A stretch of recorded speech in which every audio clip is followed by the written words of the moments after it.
Good morning. My name is Matthew Smith. I am a professor here at the university and will be the moderator for today's debate. I would like to welcome everyone who has joined us today along with my class who will be engaging in this debate. Their performance and participation will be graded and accounted for their final exam.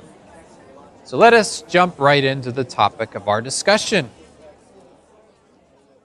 Recently, Marvel Studios released a controversial film titled Captain America: Civil War. The underlying plot of this film brings up the issue of United Nations control. This raises the question we will be debating today. Is the New World Order and the oversight of the United Nations the solution for world peace? This issue in the film rips the tight bond of the Avengers team apart, with Tony Stark siding with international oversight over the Avengers. Conversely, Captain America siding with personal choice, freedom, and individual conscience. Chad, you and your team are named Team Iron Man. You hold the position that the New World Order is not only possible, but it is here now and it is the solution for world peace.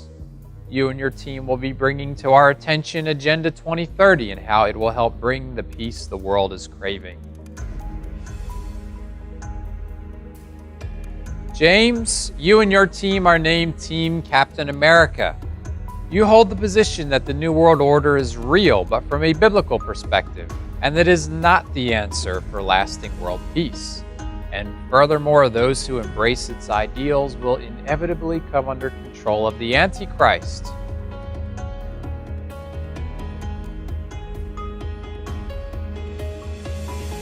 So let us proceed with the debate. Chad, according to your view, the New World Order is the solution for world peace. However, with so many religions in the world, and religion being the main cause of this unity among the nations, how is this world peace even possible? Thanks for letting me have a go at this question, Mr. Smith.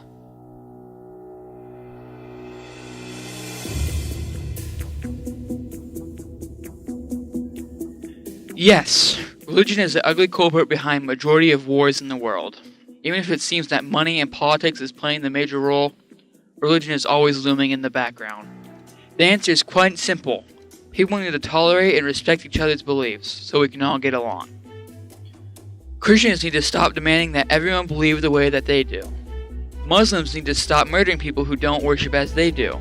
If everyone would just stop making their own religion the one right religion, there could be peace. UN Agenda 2030 makes provisions for this. Just look at the Pope. He is as religious as they get, and yet he's totally in support of Agenda 2030. Overall, I just want to say from my personal perspective, the New World Order is just about making this earth last as long as possible. Why does the world have to come to an end? Why does there have to be a doomsday? Haven't humans evolved enough to figure out how to sustain this earth for another 1,000 or more years? I believe we have evolved more than enough, and I have faith in the UN agenda, if the religious people of this world would just simply cooperate. Thank you, Chad. Does anyone else want to add to that before the rebuttal? I have one more thing to add. I recently read an article on a blog called Erasmus titled, "Faith and Secular Global Bodies Learn to Live Together."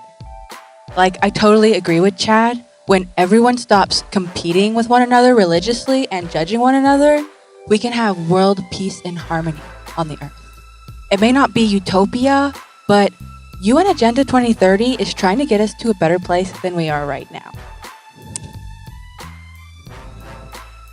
No more hunger, poverty, injustice, or war, or any stuff like that. UN Agenda 2030 can make that a reality for us all. So here's the quote I wanted to share. More than 80% of the world's people express a religious affiliation. Knowing this, it becomes clear that the UN needs to work closely with faith communities over the next 15 years if the new global roles for sustainable development are to be achieved. Paul Led said this, and as I know, he's super important in the UN. So basically that's it. 80% of the world's population express a religious affiliation, so they need to work like really closely with the UN so we can have world peace. And I hope we can get that done in the next 15 years because I want to start a family of my own and I want them to have a better life than I've lived thus far. So, yeah, thank you. Thanks, Brittany. Last chance, Team Iron Man. I just want to add that I really hope the New World Order is the answer. And I really do want world peace, because too many people have already died for all of us to live in peace. It's time to start loving Mother Earth instead of harming her, and as a result, she will love us back. And I also think religious people need to work harder to be accepting of people who don't believe as they do, especially Christians and Muslims. Thanks. Okay, thanks, Stacy. James, are you ready to give a rebuttal?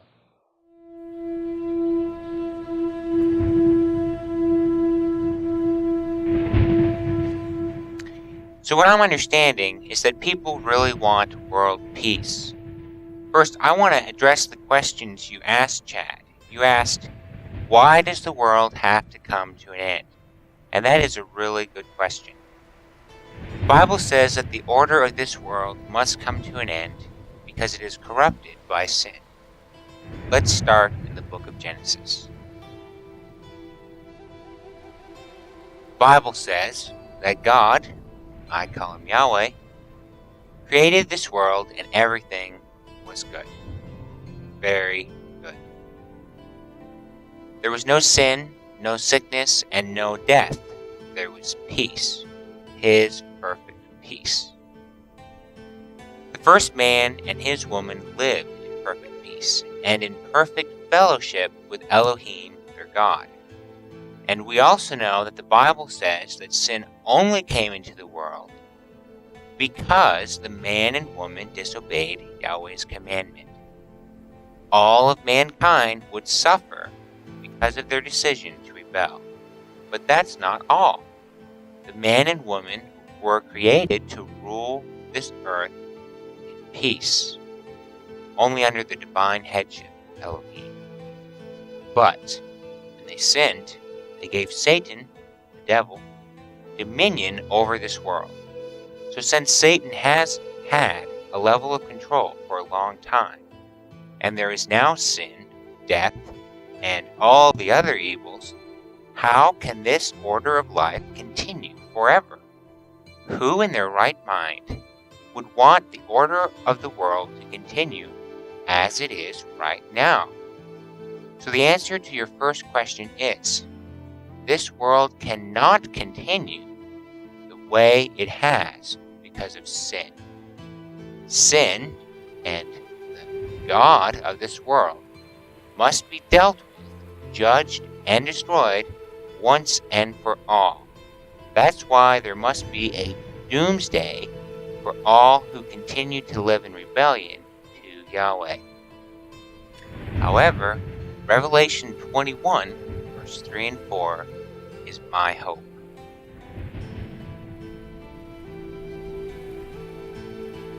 Yahweh always intended to dwell with his people, his children. When he finally does come to live with us here on earth, a new earth, a renewed earth, the old order of things will have passed away. It must happen. Yahweh is holy, and the order of this world, no matter if you call it a new world order or not, is sinful, and it will never bring true peace. Now, your second question asks if man has evolved enough to save himself. And absolutely not. We are not as smart or as strong as we were 1,000 years ago. Consider Adam. Even after he sinned, he lived 930 years. How is that even possible?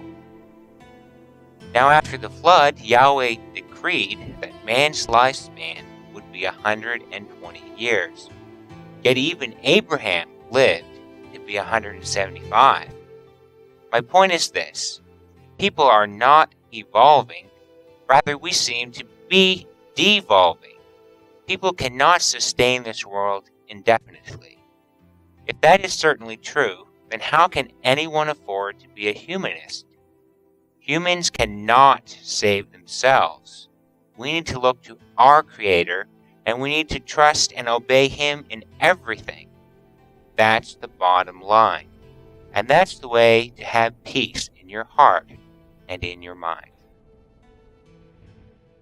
Okay, thanks, James. Greg, what do you have to add to that?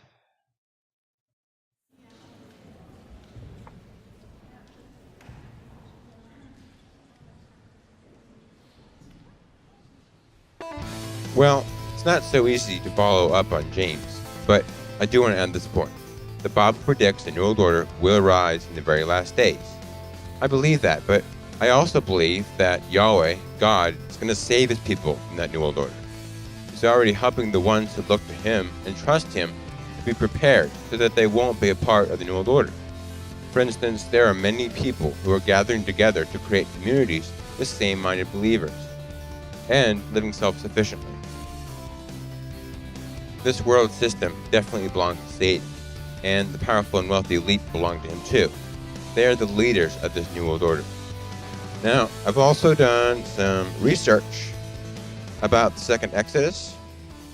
It's prophesied about in many scriptures, and so lots of people are looking to that. So my position is that the New World Order could never accomplish world peace because there are millions of people who do not agree with Agenda 2030 and would not submit if they could avoid it, regardless of their personal or religious beliefs. Hence, why the Bible predicts a time of tribulation for believers, because we won't go along with the New World Order. There will be bloodshed and tyranny no matter how much they claim to bring world peace. Okay, thanks, Greg. Heather? I never liked hearing about the New World Order, and I don't believe the New World Order will usher in world peace. But I do believe that the Bible says in the book of Daniel that the Antichrist will come out of the New World Order and he will rule the world in terror. And the book of Revelation says it will be especially bad for anyone who does not accept his mark or worship his image. That means anyone who is not serving Jesus now, before the rapture occurs, will be left behind, and then they will have to choose to either have their heads chopped off or accept the mark. Either way, the Bible is very clear that there will be no world peace apart from Jesus' return to rule this earth. Now, I don't have any facts to prove my point, but I also do not want to just sit here and say nothing, because I do believe that God has planned a way of escape for those who trust His Son. We are all going to be caught up before this really bad stuff starts to happen. Thanks, Heather. Is that all from Team Captain America? I would like to share a few more points. In light of what Heather just said, although I don't completely agree with her about the pre-tribulation rapture, the point my team and I are really making is that the New World Order will not bring true world peace. The agenda is deceptive. They're trying to take over the world. One world government and freedom, or no one. Satan doesn't advocate freedom. He enslaves people, and the New World Order will do the same. Some people will enjoy their enslavement. Millions of people already are enjoying being enslaved to what we call the Matrix, this world system. It seems like the good life, right? I mean, the careers, the houses, the cars, and the gadgets, all of that. People feeling like they are gaining the whole world at the cost of losing their souls. How is that freedom? If the New World Order wasn't baiting you with the possibility of world peace, would you really want their Agenda 2030? Would you still think the New World Order is so excellent? But there is hope, and there is a way of escape. I'm sorry, Heather. It's not the pre-tribulation rapture. The escape Yahweh has for his people first involves turning from sin to him. It means turning from controlling your own life to surrendering to his leading. It involves being set free from the power of darkness by submitting to Yeshua. The escape involves knowing him, not just knowing what to do when, where, and how. I've shared several points about what it means to be a Nazarene. Nazarene is not a religion. Yahweh is a God of order. People obviously want order, right? I mean, they want a new world order. Well, Yahweh has an order of his own, and we call it holy order. Just as I shared earlier, Yah's holy order was established long before there was even time. But when Elohim created the world and mankind, he did so in a way to reflect his perfect holy order. Again, sin marred that image, man reflecting the image of the Creator. Holy order in the world became less and less visible. But Yahweh had an answer for that. He didn't leave man hopeless. Through Seth, Noah, and Shem, and eventually Abraham, Yahweh set apart a people, a nation for himself to reflect his image to the rest of the world. His holy nation living in his holy order would be a light and a blessing to the entire world, all of mankind. That has always been and will always be the nation of Israel.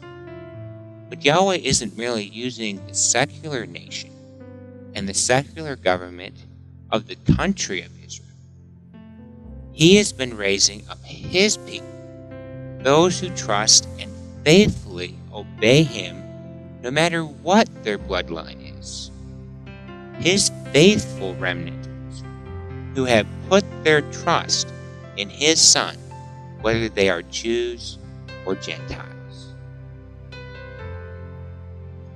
These faithful remnant are scattered to the four corners of the earth, living in exile in every nation. In these last days, he is gathering them together again. But how will they come together if not in holy order? What does the nation of Israel in holy order look like? You won't find the holy order in the church system. You won't find it among the secular government of Israel, the Orthodox Jews or the Messianic Jews. Not yet, at least. Well, the Nazarenes know what the holy order is and why it is important. From the earliest times, the Nazarenes were the descendants of David, who remained faithful to serving Yahweh, the God of Israel, according to the way their ancestors, Solomon, David, Judah, Israel, or Jacob, Isaac, and Abraham did. They lived by trusting in Yahweh rather than living by their own understanding. This way of the Nazarenes, of living by trusting in Yahweh, was also called the Davidic way of righteousness. And why was David so special? Well, because his heart was right in Yahweh's eyes.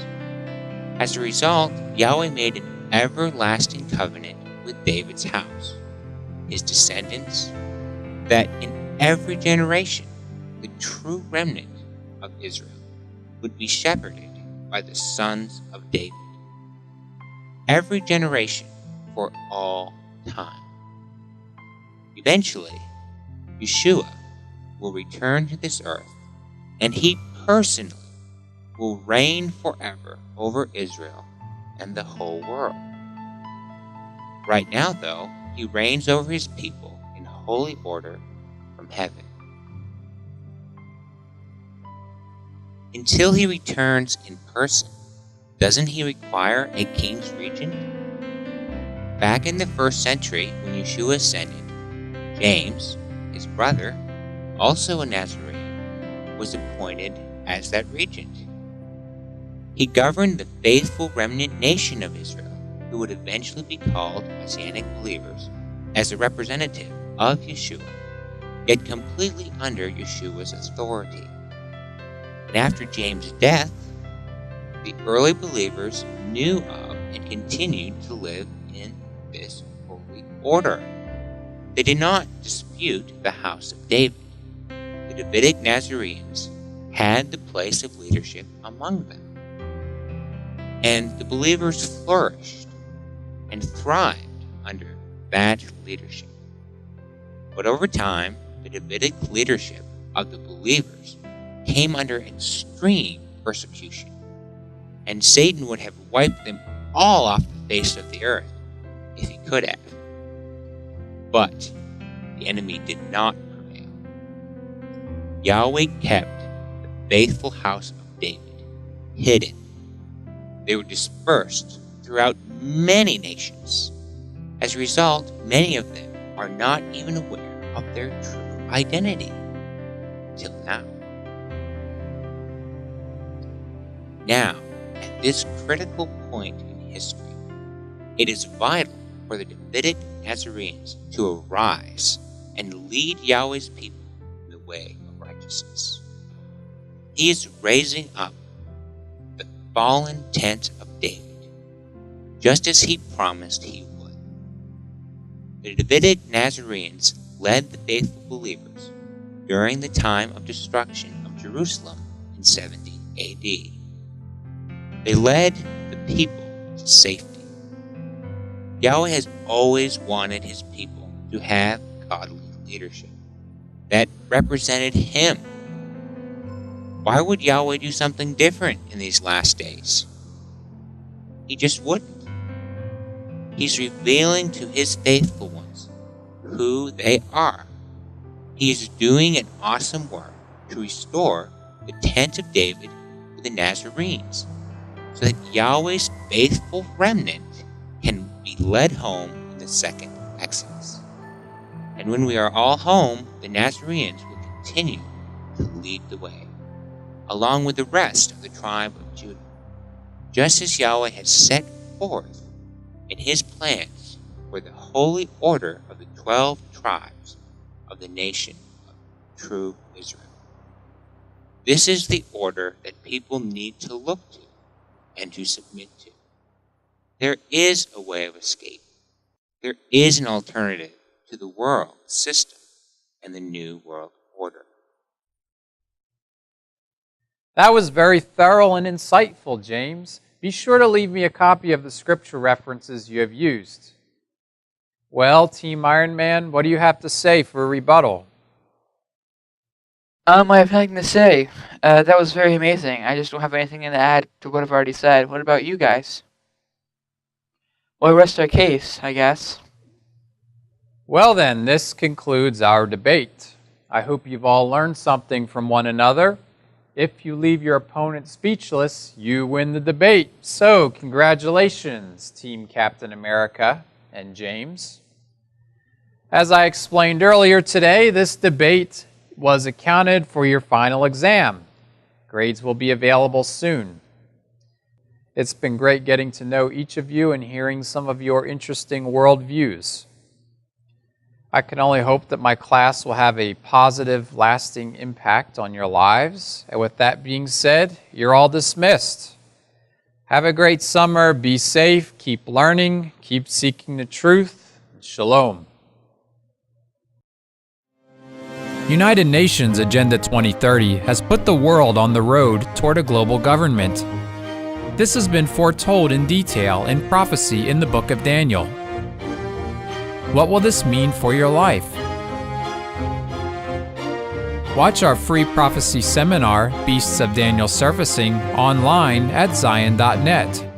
That is tsion.net. Sign up as a free member today.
So let us proceed with the debate.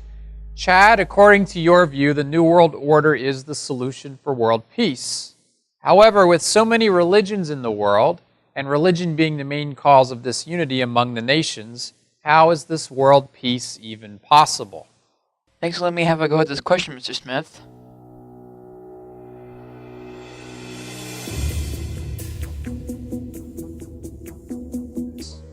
You and your team will be bringing to our attention Agenda 2030 and how it will help bring the peace the world is craving. James, you and your team are named Team Captain America. You hold the position that the New World Order is real, but from a biblical perspective, and that is not the answer for lasting world peace. And furthermore, those who embrace its ideals will inevitably come under control of the Antichrist. Solution for world peace. This issue in the film rips the tight bond of the Avengers team apart, with Tony Stark siding with international oversight over the Avengers. Conversely, Captain America siding with personal choice, freedom, and individual conscience. Chad, you and your team are named Team Iron Man. You hold the position that the New World Order is not only possible, but it is here now and it is the solution for world peace.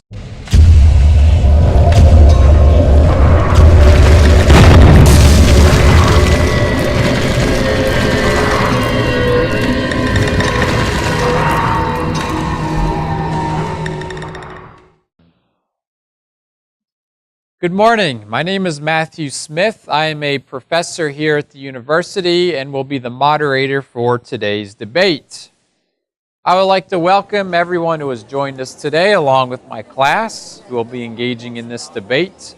Their performance and participation will be graded and accounted for their final exam. So let us jump right into the topic of our discussion. Recently, Marvel Studios released a controversial film titled Captain America: Civil War.